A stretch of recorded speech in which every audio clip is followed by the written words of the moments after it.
Thanks all for coming. If I don't know you, my name is Alex Bronstein, and I work at the Square Center for Public Service, where I get to work with students to think about how stories can have impact and how different kinds of media can create change in the world. So I run a program called Storytellers for Good, and I run a website called Spark Sparks. We have a storytelling speaker series every semester where we bring in usually 3 speakers throughout the semester to talk about different parts of sort of the technical, narrative, and then social impact side to storytelling. So really excited to kick off today with John. John is a local here, hey Jack, who has worked at Rhode Island Public Radio, which is Rhode Island's NPR station, for the past 2 or 3 years. He produces Morning Edition, which is on 5 days a week. True. And he does some daily reporting, feature reporting. And today's topic is interviewing, which is fundamental to telling stories in any medium, although John works in radio. A lot of this can translate to different projects you guys might be working on. So thank you, John, for being here. Thank you guys for having me. Awesome. All right, cool. So so I'll just elaborate a little bit more. Hey, how's it going? I wake up every morning so early, and it's at like 5 every morning, which I know when I was in school, I had 8 a.m. classes, and I was like, oh, that's the worst, but let me tell you, there's worse. I go in and I help my host, who is the guy who's on air, and the man behind the mic. I help him with the daily news for the morning, for Morning Edition. And then after Morning Edition is all said and done, which is around 9, 10, I go out into the world and I collect stories for public radio. And the majority of the stories I work on are things that are, in looking into the Square Center and the type of work that is done here, it's not exactly the same style of story. It's I do talk to a lot more people who are like, the Public Utilities Commission's recent tax levies have really impacted the synergies of all sorts of things like that. And so there are essentially two styles of, not just two, but there are 2 larger styles of interviews that you're going to be kind of faced with. The one that is like kind of more professional, you're dealing with the heads of companies or the heads of nonprofits or politicians or people who have been kind of media trained or kind of ready to like fight you off as a reporter. You'll encounter that a lot more in the professional world of journalism. It's journalism and reporting itself. The other side is kind of the more texture, more tonal, more human interesty, no less important for sure, but more about who a person is, why a person is, what a person is doing. So if there's a big storm, for instance, that causes tons of damage, maybe you'll talk to the politician about how to recuperate losses and like what the insurance companies are doing. And that's that kind of professional side. And then the person that lost their house is maybe the more personal side. So I'm going to talk more about the personal stuff because I think that's more in line with what you guys are doing at the Square Center. So basically, what does an interview do? Essentially, why do an interview in the first place? Essentially, they do 2 things, right? And I kind of like to think of it as facts and feelings. Again, we're kind of doing the left brain, right brain thing here. So one thing that they can do when you go out to talk to someone is they provide the mechanics of whatever your story is, the what, the how. So if you're talking to a chicken farmer, for instance, the mechanics of that. What does he do every day when he wakes up or she wakes up? How many chickens are there? How long have they been doing this? What is your first and last name, and how do you spell it correctly? That is a big one because you do not want to misspell someone's name, and it's something we often can forget to do. So that's kind of the nuts and bolts portion of the interview, and it's no less important than the more feeling kind of interview. Why chickens? Why are you raising these chickens? What drew you to them? Is this some sort of generational thing? Is this something that you just wanted to break out of your city life to start doing? Did you feel like you needed to be a whole person? You needed to raise chickens. essentially what they're doing is providing emotional responses, emotional context, emotional heft to your story, right? They're kind of the reason, that's the portion of the interview that signifies sort of the reason for the story in the first place, you know? Because, I mean, yeah, it's cool that there's like, you know, someone who's raising chickens somewhere, but it's a lot cooler to know that that guy or that girl is like in love with the fact that they're raising chickens and that these chickens are feeding someone and they're feeding a family that needs them, or someone who just is worried that these chickens are going to go extinct, right? There's that tension, there's that emotional kind of push through a story, and that's the thing that you're looking for to provide, because as the reporter or as the journalist or, you know, as the information collector, you can say, you know, the what, the how. Every day, so-and-so wakes up at 5 in the morning to feed his chickens. You can actually do it usually better than your subject can. You can synthesize all the nuts and bolts portions of an interview into clear and concise sentences and clear articulations in a way that it really is not up to you to do with the emotional stuff. You roll out the red carpet for your subject to walk down, essentially.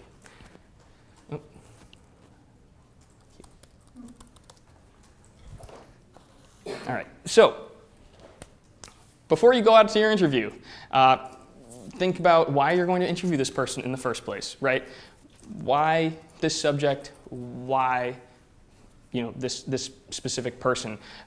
Is it for just context and just for these kind of nuts and bolts questions? Is it just to find out the who, the what, the where? Or is it, you know, or is it for the emotional response type stuff? Or is it both? More often than not, it's both. Before you go out to interview, research so much. Just know so much stuff about what you're going to be talking to your reviewer about.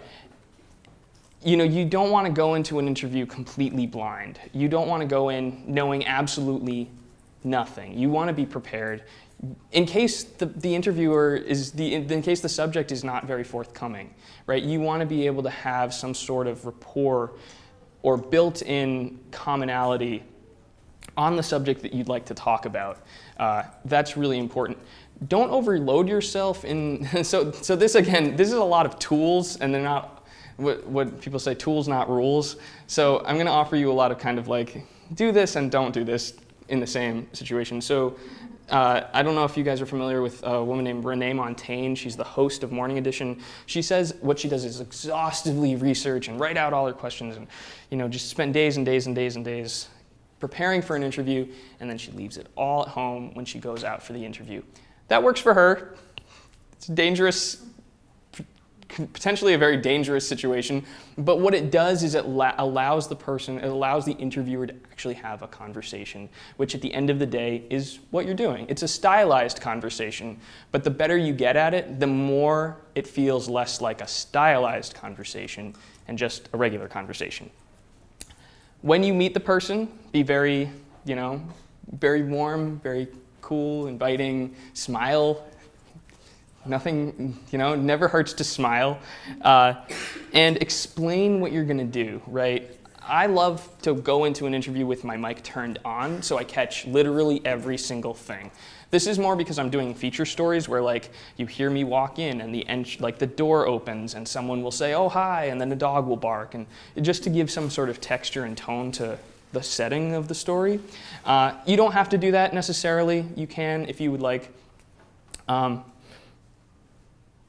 In Rhode Island, there's essentially implied consent. The idea that like if the microphone is on and you are clearly holding it and you're clearly got headphones on and you start talking to someone and act as if you're interviewing that person, they've essentially implied their consent to be interviewed. At Rhode Island Public Radio, we do like to say first and foremost, like, hi, I'm a reporter, I'm recording, can I ask you a few questions?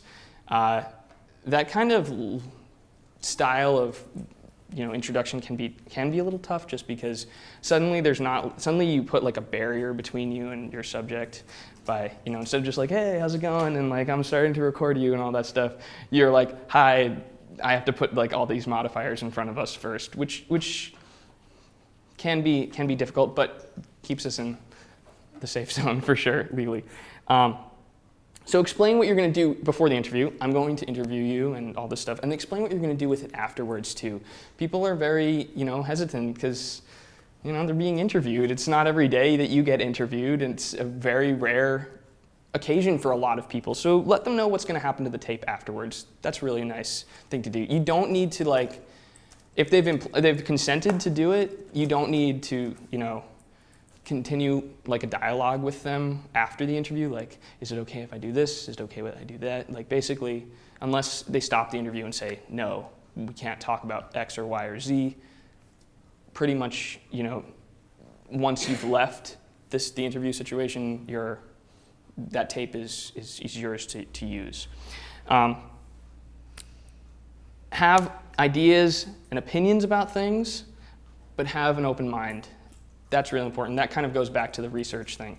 You develop all these thoughts and feelings and what have you about whatever subject it is, and then you go in and you're totally open to having everything that you thought you knew changed.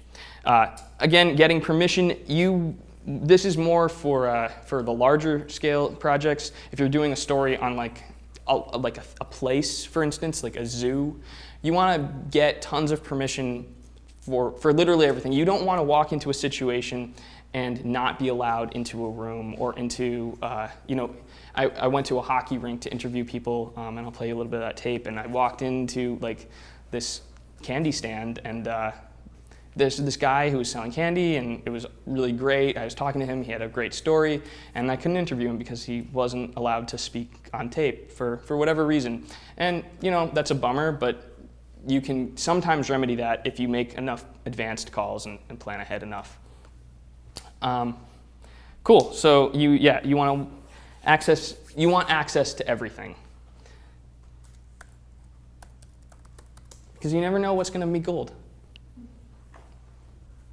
All right. So here we go. How to start the interview? Tools. How to start the interview. Obviously, being nice and cordial and warm is a great thing to be, warm and smiley. Even if that is against your better nature, I don't know, you guys all seem like very friendly people, but if your MO is to not smile, you gotta smile this time. Just recognize that you are a little bit alien, and I brought my kit and stuff, and I'm gonna put it all on just to maybe like demonstrate that it's like, it is a little bit weird, right? Like you walk in and you I was at a hockey rink just the other day, and it's just like a bunch of, hockey moms and dads and people minding their own business, and I walk in like this, and I'm like, yeah, hey guys, I'm here to, interview. And this is the point at which you need to let your personality hide all of this. This needs to be invisible. You want this to become invisible because, again, this is a barrier between you and your subject, and you want the subject to feel comfortable. The other thing I'm doing is wearing headphones. Headphones are key because they are what actually is being recorded, not what you think you hear being recorded. If you ever record your own voice or hear your voice played back, you're like, oh, what? I sound like that? I sound insane. That's the case with the headphones. Your ears are aspirational. The headphones are the real deal. They're telling you what's actually being recorded. So that is very important. So a good way to start an interview, obviously, the whole warm thing, hellos and greetings. The question is mundane stuff versus jumping right into the interview.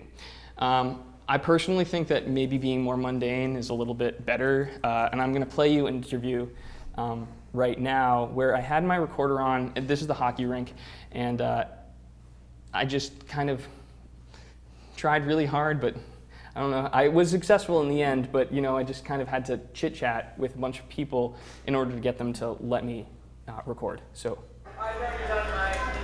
Oh, job. Oh, no, what is it all about? Oh, I'm with Rhode Island Public Radio. We're doing a bunch of stories on it. It's a little. Okay. Yeah, I'd love to talk to you. Yeah. Oh, I was just curious about the microphone. Oh, yeah. So Tara, it's all. you can say no, you don't have to. Is it live right now? Oh, no. Well, it's like, it's recorded, but it's not like going out. Okay, so what do you guys think is starting to work on? So I'm doing. So it goes on like this for a little while. I'm talking to her about what I'm doing there, what I'm doing the story on, which is hockey. Then I start telling her about my other stories, my job, how long I've been doing my job. I've had a nice, full, long conversation with this particular subject by the time we finally start talking.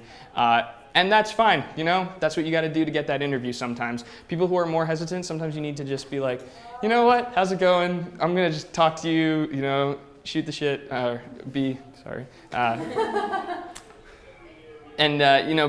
very much yourself, right? Be genuinely interested in having a conversation first, or let that happen if that needs to happen. Then again, you can just jump right in at the Newport Folk Festival, which arguably is much different. There are people there that are there to see a concert, so they're ready. They're more, I don't know necessarily, this is my not my assumption, but in having done this for a little bit, it kind of feels like people are used to seeing cameras there. There's a lot of press coming in and out of that area anyway, so people were a little bit easier to get talking there, just because I think the atmosphere was a little bit more like, oh, it's not weird that there's a guy walking around with a microphone. Hi guys. Hi, my name's John. I'm with Rhode Island Public Radio. I'm just wandering around the folk festival, asking people what brings them out today and where they come from. We're from Long Island, New York. And Boom. This is our second. Didn't even have to do anything there. They just were like, all right, let me tell you all about it. And so those are two examples of different music that I can. of ways that interviews might go. They could go any type of way. Your guys, I'm guessing you do a lot more pre-work before going out to your interview subjects. Is that the case? So some students here are in the Storytellers Oh, program, okay. and some are not. Some Oh. are just here because they want to do interviewing for, I don't know what purposes, maybe through a course, but also just personal interests. So there's probably a diversity of Awesome. approaches. Okay, cool. So anyway, so exchanging stories is a good way. You're giving something, they're giving something. You are kind of a story stealer, but you don't have to be just taking. You can also give a little bit too. Asking about other things, I've been up to people and I've just been like, oh man, like, is there any good place to eat around here? Or like, is there anywhere to, get some coffee? Or, ask a person to describe like what's going on. Where are we? Where are we right now? Ask them kind of low stakes questions. I would recommend not being like, so, let's talk about the serious thing right now. Like, I'm John, and I need to ask you some real probing, serious question. Or ask them what a subject is doing. Just like, what are you doing right now? What is it that you're actually doing? That keeps them present, that keeps them in the physical space. Speaking of physical space, you have to recognize that you are going in with a microphone. You need to be close, and you need to be comfortable with the subject in terms of your own self. You're holding a microphone, and you got to sit close enough, roughly like this close from the microphone, and you want to sit in a way that you can make eye contact with the person. Eye contact is so vital to the interview because it builds trust and that kind of thing. Make sure you have all of your. I'm not going to go into the equipment stuff. You guys will probably talk about that in another session. Cool. So once you get the interview actually going, the biggest thing you can do, you've done all your prep, you've got the guy or the girl talking to you finally. Listen. Listen, listen, listen, and like really listen too. And this is tough because you're juggling a bunch of balls in the air at this point. You have to maintain their interest level and their comfort level with you, with being part of the interview. You also need to maintain everything that was, floating around in your brain before you got there, the things you want to know about, the things that you are, looking to find out. And then actually listening to what the person is saying. If the person drops some bombshell, you want to actually respond to that versus moving on to the next question you had in your head, right? Because that could lead to a great story that also is signifies to the interview subject that you're really paying attention to what they have to say and would make them more willing to continue to talk to you. So yeah, be married to the answer. Don't be married to the answers you expect to hear, and have expectations for what you'd like to hear in your back pocket just in case. So if the conversation dies, you can, bring it back to life with things that you had in your back pocket before, like something like, I was under the impression that, is that true? Was that how this works? In my research I've found, or something like that. Of course, you don't want to guide the person too much. So I interviewed a man who sailed around the entire world nonstop in a sailboat solo for the first time ever, or he did it for the first time in the 1970s or 60s. Yeah, 1968.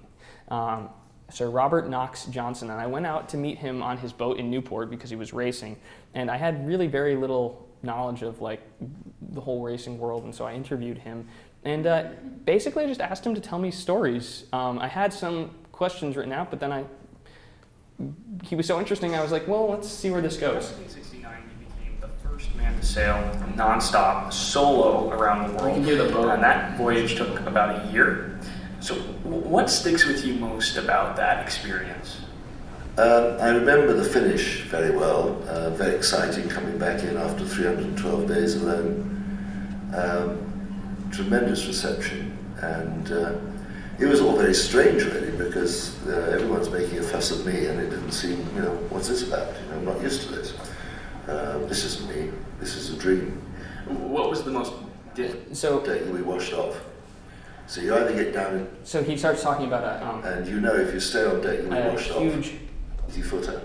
An 80-foot wave that's about to come over the edge. And I'm asking him at this point, like, what's the scariest thing? What's the most interesting thing? I'm kind of asking him things that I already thought of. And then he says this. At the top, it's coming over the boat. And if you stay on deck, you'll be washed off. So you either get down inside the boat or you climb the rigging, which is what I did because there wasn't time to get inside. But you get in those conditions, that's the time you're saying, what am I doing here? And you realise you should have asked yourself that question before you set out. Well, I guess that leads to my next question. What compelled you to do that? That first time around the world, what compelled you to do that? Sure. And so I was just like, you know what? I'm going to just ask him that because he just set me up. He just tossed in the air and I was going to strike a home run. And it turned out to be a really, really interesting question. The other thing that you need to do, and you guys are all young, bright things here at Brown University, you gotta have confidence in your smarts and play dumb. You have to, even if you've researched a whole ton, you are a proxy for the audience that is going to hear or listen to or whatever, or read, I suppose, your work. And these are people who will not have had the benefit of the research that you did prior to the interview. You need this person, especially if you're going to get them explaining stuff on tape, especially if the tape is good enough to be used in that case. You need to get them to talk basics, right? Even if you know everything there is to know about the subject, it's not your job at this point to be the expert. It's your job to elicit information from the expert. And so I've been very obsessed with Philip. Well, I'm a classical musician, and I'm pretty obsessed with Philip Glass. I don't know if any of you heard of him. He's awesome. And I got the awesome and exciting opportunity to interview him, and it was just like crazy to talk to him. And I had listened to a lot of his music prior to this interview and all that stuff, and I knew a little bit about him, like his biography and stuff. And I just had to bite my tongue and not nerd out, because when you nerd out, you get an interview that's only fun for people who know just as much information as you. And that's not the point of the interview. Especially here, the point of the interview is to disseminate as much information as broadly as possible, and to really give an insight into why the person or thing or subject is important, with the assumption that if someone really finds what you've done compelling, they'll go and become a nerd themselves, right? So I interviewed Philip Glass, and I asked him how he keeps up such a rigorous schedule. I just wake up in the morning and that's what I do. I mean, I have always known what to do. That was a very fortunate thing. Even as a young fellow, I knew I would do music, so it's very fortunate for people who have what we call a calling. And it could be medicine, it could be teaching, it could be playing music, it could be painting. When you have a calling, a vocation, then you don't say, what do I do? What am I supposed to do today? You just keep on going. Why do you? Priorities is only. Let's say the people. There's an important part of this, which is that many of us were performers. The composers who go out and play, do you think it has anything to do with the music? okay. It's so popular, are we? The composers who go out and play. So I asked him, a lot about his music, and then I asked him the most bare bones of all questions, which was, why is your music so popular? And he was saying, well, it's because we go out and play. It's because I'm a performing musician. And so I was just like, at one point I was just like, do you think it's the music itself? Like a kind of a dumb question, right? It seems like maybe kind of a dumb question, but I thought it elicited a really nice response from Mr. Glass. Have an opportunity to bring their music before audiences all the time. Do you think there's anything inherent in that style of music? That's an interesting question. People sometimes I've talked to people. They say, "Why is your music so popular?" And we talk about it, and I said, "Do you think it has anything to do with the music?" I mean, it's a funny question, but maybe it does. And he talks a little bit more. He gets into more detail about the specifics of his music a little bit more than we have time for. But anyway, that all just goes to show you that it's important to not be afraid to seem stupid, even if you feel like you seem really stupid. Like you can never seem too stupid, because at the end of the day, you do get to pack up your stuff and walk out. As soon as you leave that interview, you could be like, I'm as smart as I thought I was. It doesn't matter if that one person that I've just interviewed thinks I'm absolutely insanely foolish. So have some moxie. And then the other thing is, be on the same level with the person, right? Be collegial and comfortable. And I think that Philip Glass interview is nice because he is a huge celebrity, but I think maybe more than me, he made the conversation very, very comfortable, very friendly, and that's good, because you want the situation to not be antagonistic, right? You don't want to. An interview is not a competition, right? There isn't. I mean, essentially, there's a winner. It's you, because you're gonna get like all this great stuff. But in the act of interviewing, that when you're actually doing it, you don't want it to be like, get like just kind of like give me all your give me the loot, right? You want it to be sort of like your peers, right?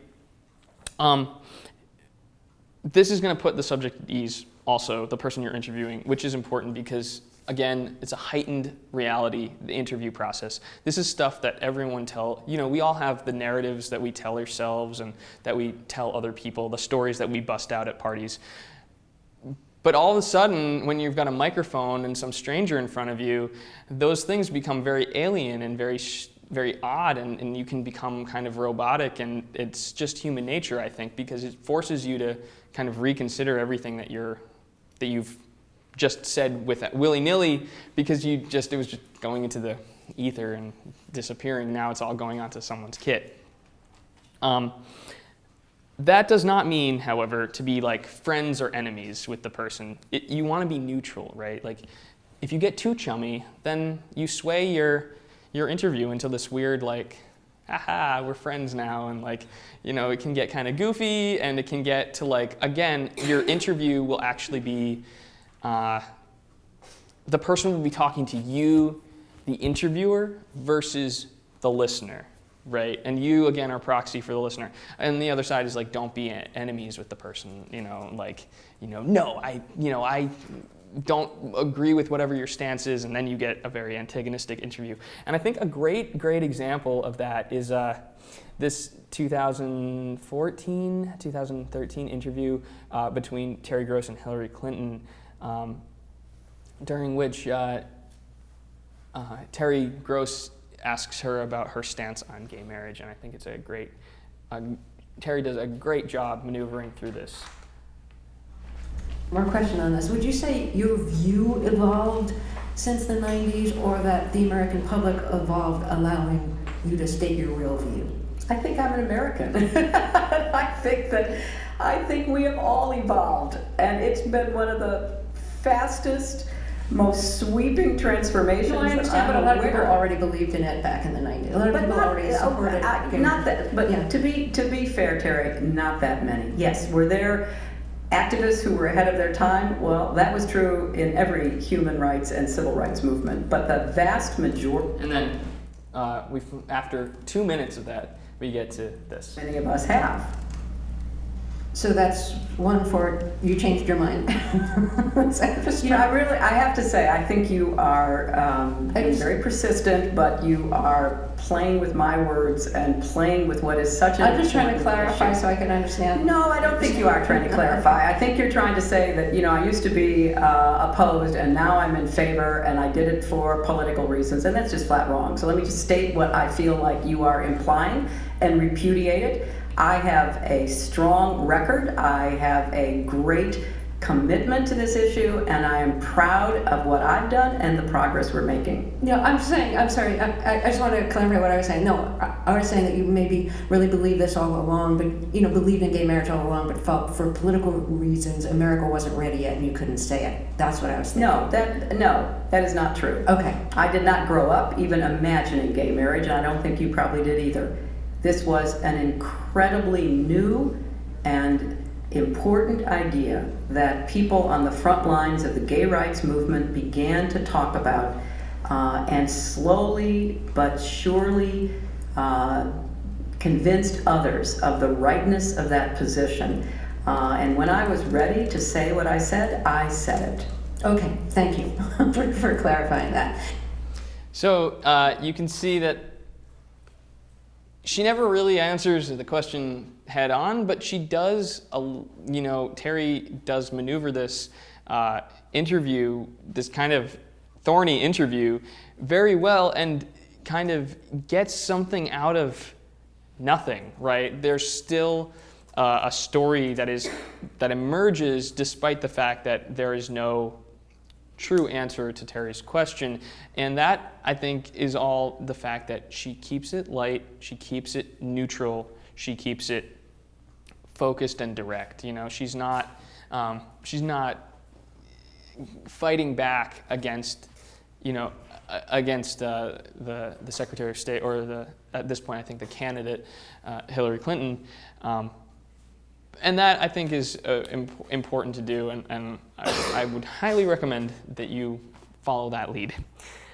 So again, interview is not a competition. Don't pit yourself against your subject or vice versa. Also, be fearless.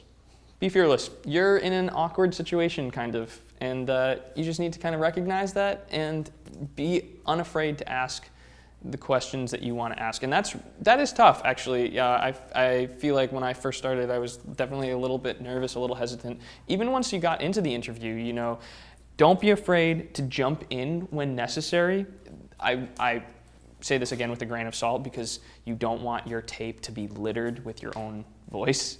That is a big thing. You come back you can come back with your tape and be like, wow, this is like 55-60% me talking. Damn it.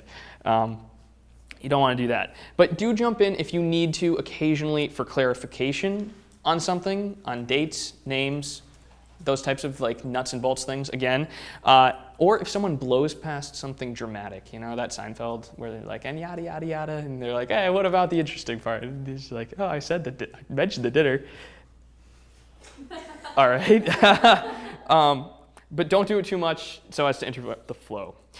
Don't be afraid to ask difficult questions. And this one is tough. This one is really, really tough. If your subject is talking about something difficult, or you're going to interview someone specifically about something difficult, do a lot of work ahead of time and prepare yourself, you know, with some good questions. But also recognize that the subject that you're interviewing has agreed to do the interview, and especially once they broach the topic themselves, they've kind of opened the door a little tiny bit. Don't be afraid to open the door a little bit more. The worst thing that can happen is that the person says they're not interested in talking about that, or they start to talk about it and say, I can't talk about this anymore, or want to stop.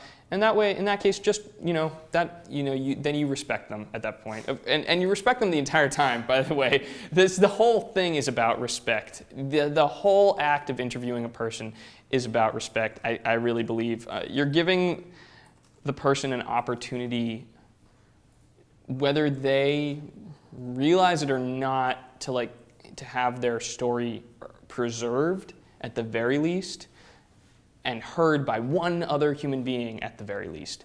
Even if this interview dies in some,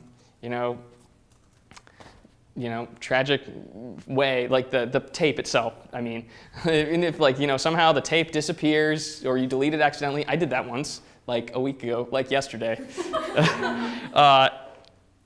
Even if that happens, at the very least, this person has told their story to one other human being, and that can be nice. And you have to recognize that maybe that's something that you're doing as well.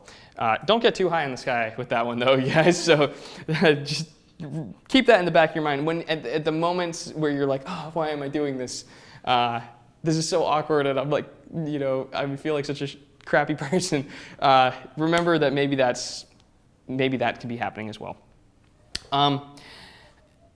Those are questions like, how are you feeling about X now? Or, how did you deal with X? And saying it is helpful, or repeating things that a subject interview has said. So the subject interview is like, oh, that this bad thing that happened, blah, blah, blah. And then you can say, this bad thing that happened, how did that make you feel? Or what was that like afterwards, or something? Repeating what the subject says can be helpful as well, to clarify for yourself, and also to clarify for the subject what it is you specifically want them to talk about. This is a huge one, and again, it's got as much to do with the whole coming back with tons of tape of your own voice. Don't be afraid of silence. Silence is your friend. Silence is the friend in this situation.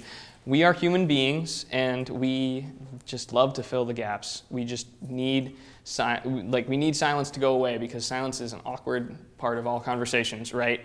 And if you're interviewing someone and there's a weird, silent, dull moment, chances are someone's going to fill that gap. You want that to be the interviewer. You want that to be the subject. You do not want that to be the interviewer. Scratch that from the record.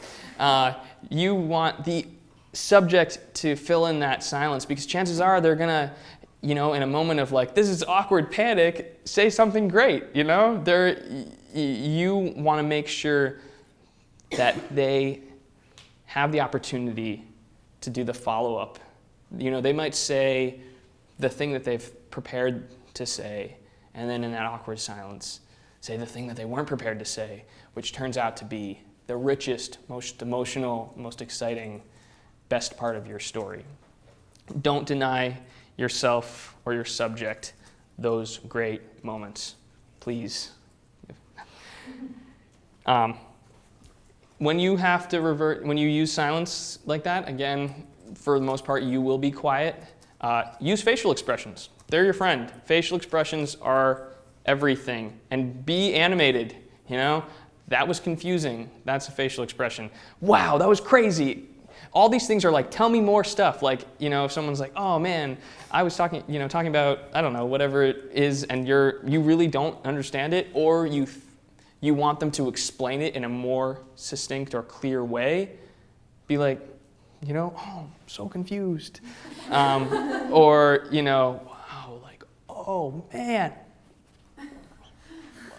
Like that type of thing. And that person will be like, yeah, it was crazy. Like, it was the worst thing that had ever happened, or the best thing that had ever happened. I don't know why I'm using all these negative examples. It's not like that negative of a job. It's actually super fun. And most of my day is spent smiling. So go into public radio.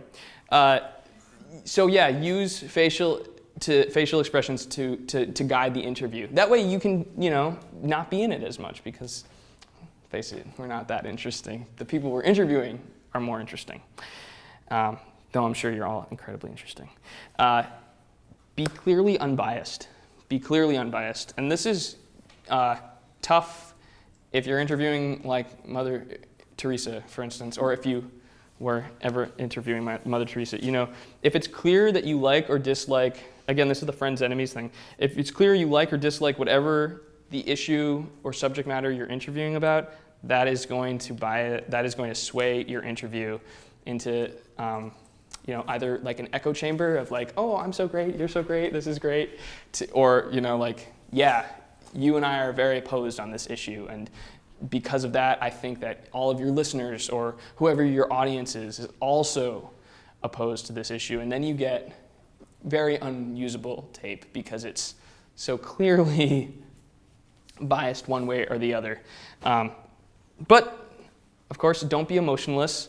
Again, it is a conversation. The first thing I mentioned, it is a conversation. You want to be able to talk to the person like a human being and, you know, recognize emotion either with your face or on the rare occasion you could say something. Recognize difficulty, recognize hardship, recognize joy, happiness, moments of excitement or clarity, things that excite you. You can actually be like, oh, that's cool, you know. I have a great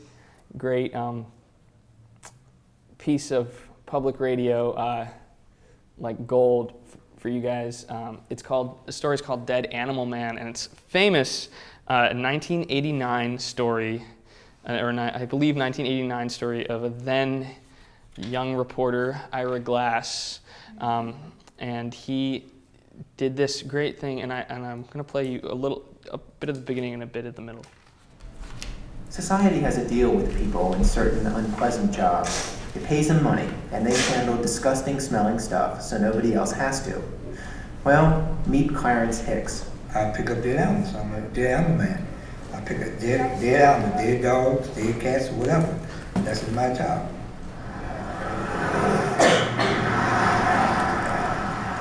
Washington, D.C. has 3 dead animal catchers in the Department of Sanitation. This week I went out with Clarence Hicks. So cool. So they're out and there's this great portrait. And then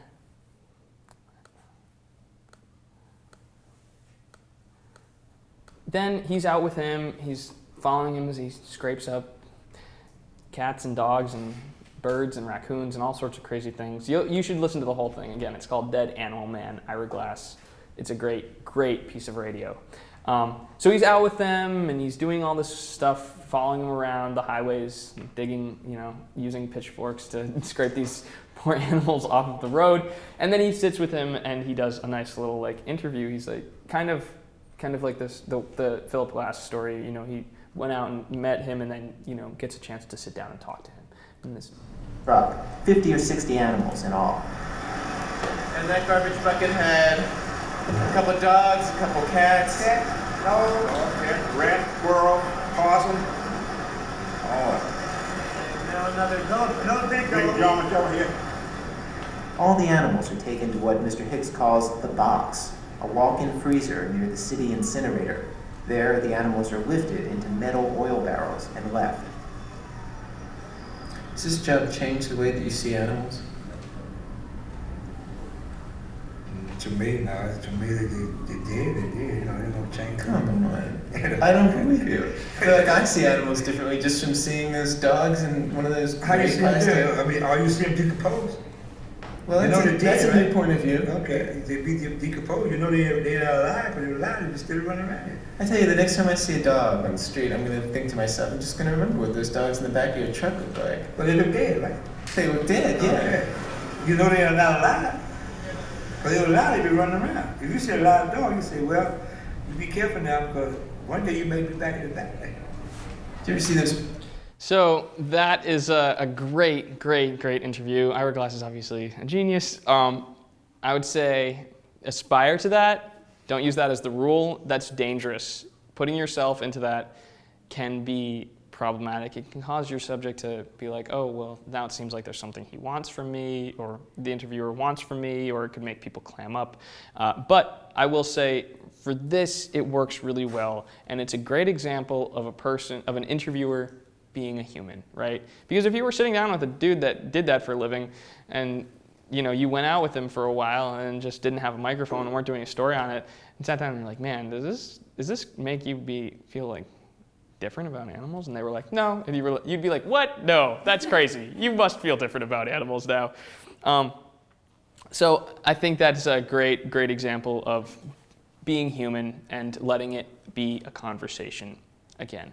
A few final thoughts. I'll just let you know, while you have all the time in the world to do these interviews, I'm guessing, or whatever interviews you find yourselves doing, you do not want to come back home with 45 to an hour to an hour and a half to 2 hours worth of tape, unless you're just going to dump it into an archive and never see it again. If you have to edit that tape, ooh, that's a rough job, and good luck. All of us do that. All of us find ourselves having interviews that are really long. I just did it recently, and it was a very long job. So you want to try and not let that happen too much. You want to be, again, that's where the research comes in. You can keep things focused. You can keep things concise. And that's going to be your best friend, because there's nothing like logging through 2 hours of tape.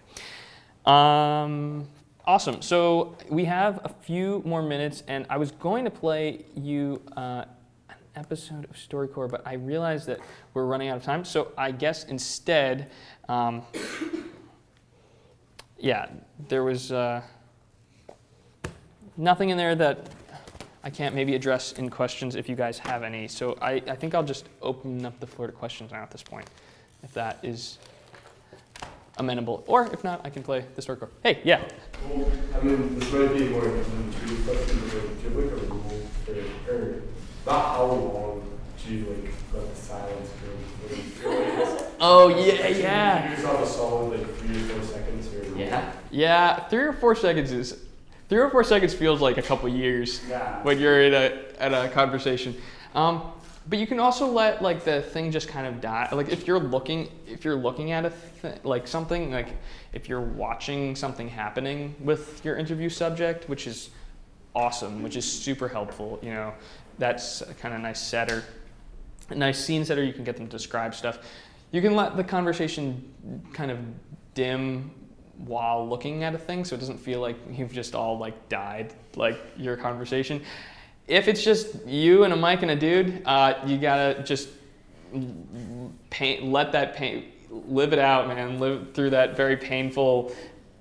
I would say 2, 3, 4 seconds, and then just go on as if nothing happened. You gotta just be like, oh well, next question. Don't let the subject, don't belie the fact that you're like, whoa, this is so awkward, because then they'll be like, oh, this is so awkward. The whole thing is about reminding the person that it's totally cool. This happens every day. Totally chill, because that's how you're going to get the best interview. And I imagine during those few seconds, you're also not kind of looking down at your papers, thinking of, No, you lock eye contact. Yeah. Oh, yeah. Don't break eye contact. Be like, yeah, this is awkward. Cool. Any other questions? Yeah, so when you talk about getting, good clips or good parts of your tape, I know we talked a lot about how something can't be too biased, and of course I know you want to look for clarity and you don't want too much of your own voice, but aside from those criteria, what else helps you in your decision process of what's a good part to include, what's a good part to exclude? Okay. I think generally speaking, things to include are always the emotional, and like, I don't know if I'm answering your question at all. Yeah, no. Because I think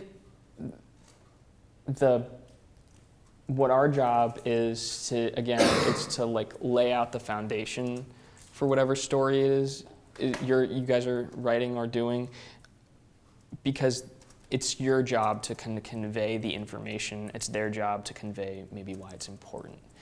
So I think, again, you always want the moment where they're like, this was the craziest, or this was the awesomest, or the worst, or the best, and why, or it made me feel so good, or it made me feel so bad, that type of stuff. So that's the best tape. The best tape is what people kind of, call active tapes, tape where they're talking about things that are, the emotional life as well as what they were doing. Maybe like, so I was catching this killer wave, and it was just like the water was just like super tubular, and I like was feeling so stoked. Like they've described what they were doing and how they felt, and that's gold. Solid gold hits. I have a question. I know that something that like Hourglass has said before is that like if you're going to be critical of someone in a piece, like if you're going to be critical of them in your narration or in the way that you edit something together or in the way that you frame something in like a final story, you should be critical to them to their face so they have like a chance to respond. And like I think a really good example of that is like last week's, or like the last episode of Love and Radio that came out was about like a quote unquote reformed pedophile, and they like followed him for like 2 weeks, and like he said these things that made them like kind of upset. So like, and they in their style that like often leave in some of the interview, like raw interview you can hear. Raw interview you can hear. I haven't heard that. It's like fascinating because like so much of it was fascinating just in terms of like how to make a story in that particular episode, because they're like talking to him, like his name is like Frank or something, of course, and they're like, oh, like it's like, this, what you're saying right now, this seems like what you're saying is like, really uncomfortable, blah. How do you approach that kind of thing? And you're not like pedophiles, but talking to someone who you disagree with and wanting to be honest about your disagreement in case you're gonna like frame the story in a way that makes them look a certain way without sort of shutting down an interview. Yeah. Well, I certainly have not had to do anything that heavy, but the way you kind of said that they spoke is very much the way I would approach something like that. That seems, or you're always, it's not like, you want to kind of put a billion modifiers if you're going to say your own thing. Like, for me, that seems like maybe that's a little iffy, right? But you could say like, people might hear this and think like, that's wrong or iffy, or that seems actually, that's a great phrase, actually. That seems iffy, that seems blank. Or, if people get things blatantly wrong, you can certainly correct them. That is always helpful, because you don't want this person to be like passionately defending something that is like not based on good facts necessarily, because then that's your fault if you let a person seem misinformed, or if you let a person kind of make some argument that is in fact misinformed. That's a tricky subject, and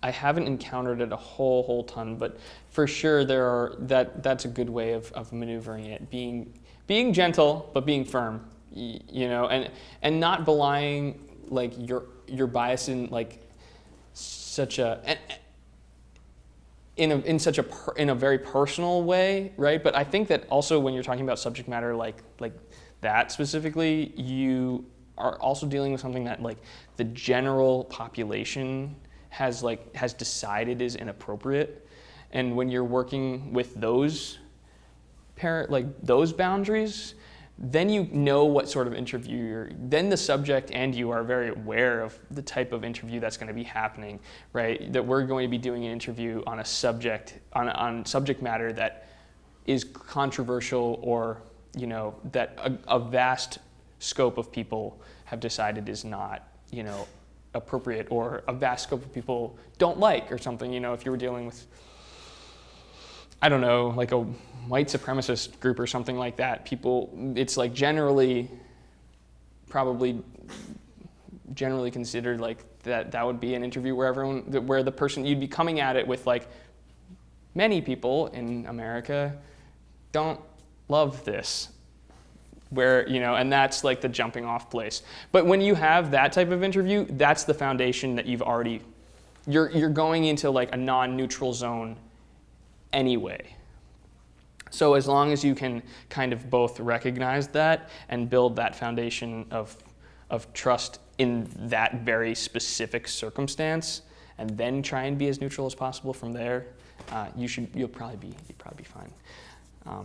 But best of luck if you guys are doing interviews with that heavy magnitude.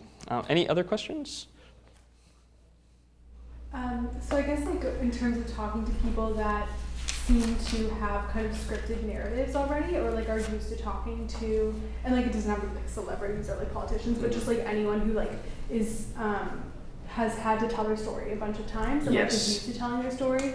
How do you get at like the more authentic moments? Yeah. How do you know, or how can you approach that, especially if it's someone that, for instance, rescued a dog or something. Excuse me. Let's say it's the world's most famous dog, because that means that they've been interviewed by every news outlet ever in the whole world, and you're the last person to get that interview. How do you make that interview better? Not better, because it shouldn't be a competition, because you're all in the business of informing. But how do you get that to be a good interview? How do you get that person to elicit something that's not something that everybody's heard a billion times already? Well, a good thing to do, obviously, is tons of research to know what has already been said about the subject and know that a lot of people have already heard that. And getting that from the subject isn't bad. You can get that right from the horse's mouth, so to speak, and that's important and certainly vital. But at that point, it becomes kind of nuts and bolts. That becomes context stuff. Try and find a new way into the story at that point. I would say. So if it's the dog, maybe, try and use maybe context, like personal context or something, like did you ever have a dog or like, growing up, what was your relationship like with dogs, or like, start from someplace macro to move into the micro, or you can start someplace totally different. You could start like, what was your morning like? The morning you rescued that dog, what did you do? Or I don't know. I've built myself into an odd story hole here. But yeah, I think that you have to decide, you want to get a different, not necessarily a different angle or different perspective, but if you get the person to think about the story in a different way, or think about it in a new, from the other side of the day, or from some other vantage point, that can elicit a new response, even if the person is telling the same story. Because chances are that person had answered the same exact interview question 10 million times, and so they have that narrative ready to go. But if they're forced to think about something else, just one other thing in that story differently, it might change the color of the entire story. Does that answer your question at all? Yeah. Okay, cool. Anything else? Which episode of the story were you going to show us? Oh, I was actually going to play you a Rhode Island public radio episode of StoryCorps. I can email it to you and send it out. Yeah, and actually, speaking of which, okay, so I have some swag for you guys. These are some Rhode Island Public Radio stickers if you want to pass them out. And then this, I just cribbed this from the StoryCorps, speaking of StoryCorps, a list of great questions from the StoryCorps generator, and I figured these would be really good for you guys in the work that you guys are doing at the Swear Center. Here you go. Here you go. I think there are some good ones. There are some interesting ones here. So if you look on the kind of the bottom right hand, questions about serious illness, right? So can you tell me about your illness? That's a big general question. Oh, did everybody get one? Yeah. Cool. So like it says like, can you tell me about your illness? That's like, can you tell me about X? Can you tell me? But then right below it, it says, do you think about dying? Are you scared? That is an example of being fearless in your questions. And here it is, right, written out in StoryCorps. StoryCorps can do it, you can do it. But I think that's a really good example of you know, asking those tough questions. Because if you find yourself again in that situation where the person has agreed, that's my cell phone. If you find the person has agreed to do the interview and has agreed to talk about whatever that difficult subject is, chances are that they've opened that door. Chances are they'll be willing to let the door open all the way. And again, worst case scenario, they just say, no, I don't want to talk about that. And then you just respect their wishes. Cool, but I think this is a great, great, great resource. It's designed more for, it's actually designed for anyone to use. And so, cool. While we're on the topic of resources, yes. I just wanted to let you guys know, well, first of all, there's more workshops coming up after this, so check out our website and shoot me an email at one's full that you really want to come to and let me know. The other thing I was going to say is there's 2 great comic books that are out. One, both sort of part of This American Life, but also the more recent one is going beyond that to talk to lots of shows. And the first, on the This American Life website, you can download a comic book that's all about how to make radio that covers everything from interviewing to, you know, structuring your story, editing, but also pitching. How do you figure out what the best story is? And then this new book came out, and it's so great, called Out on the Wire, which is by the same comic artist, but it's sort of about how to make stories in any format. And she talks to a lot of radio producers, but she also just sort of spins out what their advice into like applicable steps for anybody making a story about anything. And it is accompanied by a podcast called Out on the Wire. So the book costs money, but the podcast is free if you want to listen to her go through the steps. And then I was going to ask you, John, are there other resources out there that you know of or have used to learn in this industry? Yes. Oh man, there's so many good things out there. So there's a thing called transom.org. You should check Transom out. That is, so all these things are going to be more public radio based than anything else. Transom.org. How Sound is kind of part of Transom, but How Sound will bring you a great podcast on how more radio features come together. There's something called The Third Coast, which is incredibly helpful. Those are good ones. And then crap, I'm trying to remember. It's just it's just a site that collects nonfiction. Oh, wait, are you talking long form? Long form, yeah. Long form is great because it's just long form nonfiction. It's a lot of kind of narrative driven reporting style. And they also have this like really cool thing where it's like they interview journalists and like they interview like maybe Taylor Gross or like Malcolm Gladwell in like for like an hour. So that's like another good resource. Cool. Do that then. Awesome. Those are the ones that I am interested in. And cool. So are you guys all trying to? I'm going to interview you guys. Are you guys all trying to do like public radio? That's I'm sorry. So we all have the same phone, and so that's my text message sound. That's what Apple thinks a robot sounds like. Actually, waka waka wah waka wah. Cool. Are you guys all trying to be journalists or documentarians or folklorists or? Because you can use all of this in folklore too. I'm interested in science communication. Oh, cool. Not sure about getting more interested in radio, audio formats. Done a little bit of writing in the past, but hoping to learn more. Nice. Cool.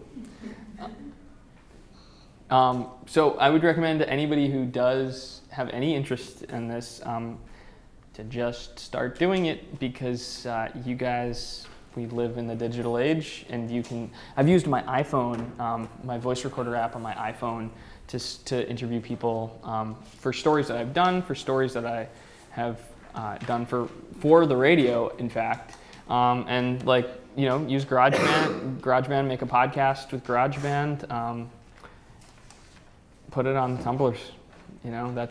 It's so easy to do, and it doesn't have to be great at this point. Just if you just are interested and do it, you'll get better no matter what. It's like anything, So I definitely recommend that. It's cool. And then of course you have a cool portfolio or cool document that I always wanted to interview people on my floor at one time, because I lived on a really kooky floor when I was in college.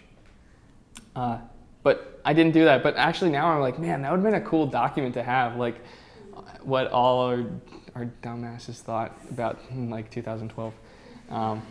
So yeah, I would recommend just trying stuff out. Cool. Cool, thanks. Well, if anybody, let's give a round of applause.